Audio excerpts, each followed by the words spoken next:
was once a cook named Gretel, who wore shoes with red heels, and when she walked out with them on, she turned herself this way and that, was quite happy, and thought, "You certainly are a pretty girl." And when she came home, she drank in her gladness of heart a draught of wine. And as wine excites a desire to eat, she tasted the best of whatever she was cooking until she was satisfied, and said, "The cook must know what the food is like." It came to pass that the master one day said to her, "Gretel, there is a guest coming this evening. Prepare me 2 fowls very daintily." "I will see to it, master," answered Gretel. She killed 2 fowls, scalded them, plucked them, put them on the spit, and towards evening set them before the fire, that they might roast.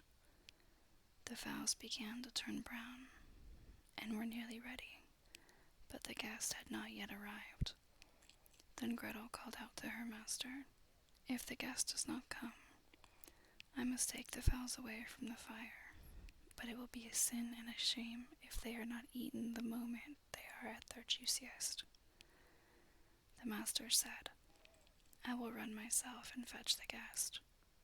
When the master had turned his back, Gretel laid the spit with the fowls on one side and thought, "Standing so long by the fire there makes one sweat and thirsty.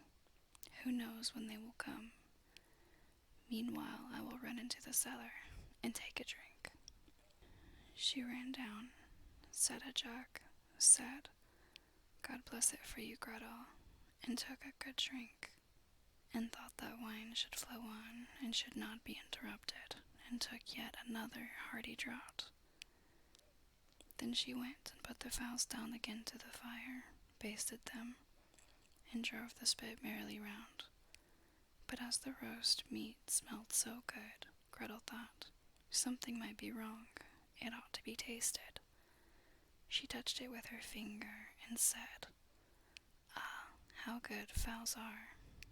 It certainly is a sin and a shame that they are not eaten at the right time." She ran to the window to see if the master was not coming with his guest, but she saw no one, and went back to the fowls and thought, "One of the wings is burning. I had better take it off and eat it." So she cut it off, ate it, and enjoyed it. And when she had done, she thought, "The other must go down too, or else master will observe that something is missing." When the 2 wings were eaten, she went and looked for her master and did not see him. It suddenly occurred to her, who knows? They are perhaps not coming at all, and have turned in somewhere. Then she said, "Well, Gretel, enjoy yourself. 1 fowl has been cut in 2. Take another drink, and eat it up entirely. When it is eaten, you will have some peace. Why should God's good gifts be spoiled?" So she ran into the cellar again, took an enormous drink, and ate up the 1 chicken in great glee. When one of the chickens was swallowed down and still her master did not come, Gretel looked at the other and said,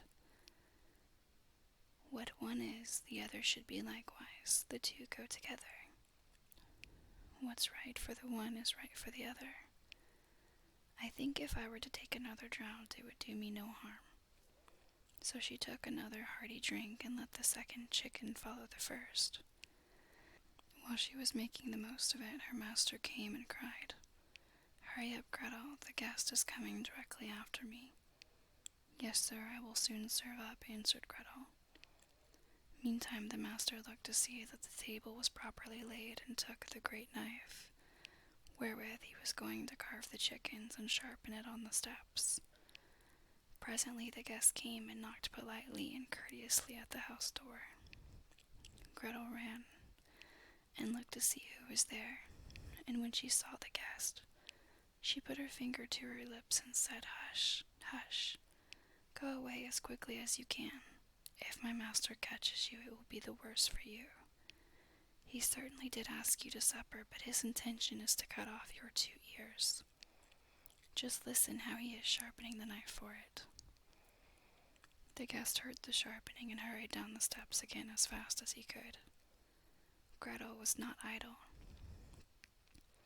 She ran screaming to her master and cried, "You have invited a fine guest." "Why, Gretel, what do you mean by that?" "Yes," said she, "he has taken the chickens, which I was just going to serve up, off the dish, and has run away with them." "That's a nice trick," said her master, and lamented the fine chickens. "If he had but left me one, so that something remained for me to eat." He called to him to stop, but the guest pretended not to hear. Then he ran after him with the knife still in his hand, crying, "Just one," meaning that the guest should leave him just one chicken and not take both. The guest, however, thought no otherwise than that he was going to give up one of his ears, and ran as if fire were burning under him, in order to take them both with him.